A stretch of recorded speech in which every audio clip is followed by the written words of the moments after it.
This is an interesting class of dry yearlings. We're kind of all over the board. Either you have a doe with really great front legs and iffy on the back legs, or great on the back legs and iffy on the front legs. But I started today with a pair that I think are the most balanced when you look at them for their dairy strength. They're both sharp and clean, free of excess fleshing, both really high and wide up into the escutcheon, correcting their angulation in the rear leg. Just have a slight advantage in the rump structure in 1/2.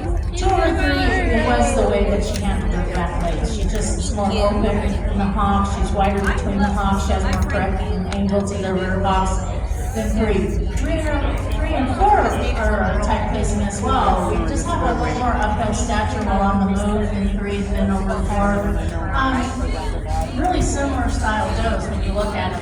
Just a little more width all the way through, a little more depth into the rear barrel as you watch these two does move out.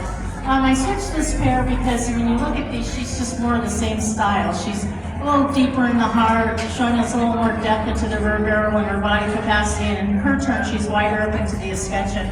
Then over the really dairy doe here in 5th, 5/6 it is for that dairiness. She's freer of excess fleshing. She just is cleaner in that rib. Then a real powerful doe as we come down. You first 5 can go ahead and go out. We'll let these guys come out. Then as we come down, we're just seeing more correctness in the front leg in 6/7. 7/8, when you get your hands on these two does, you just have a doe that's a little more open in the rib, a little flatter bone than the 8th place doe. In her turn, she's also deeper into that rear barrel than when you get to the 8th place doe.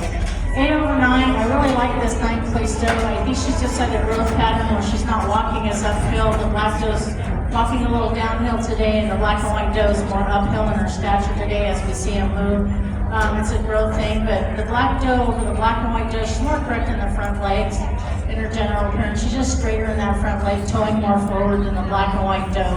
Then the black and white doe over the cream colored doe, when you watch these does come out, you're going to see a little deeper heart, a little deeper rear barrel, a little stronger over that top line in the area of the triangle on the move.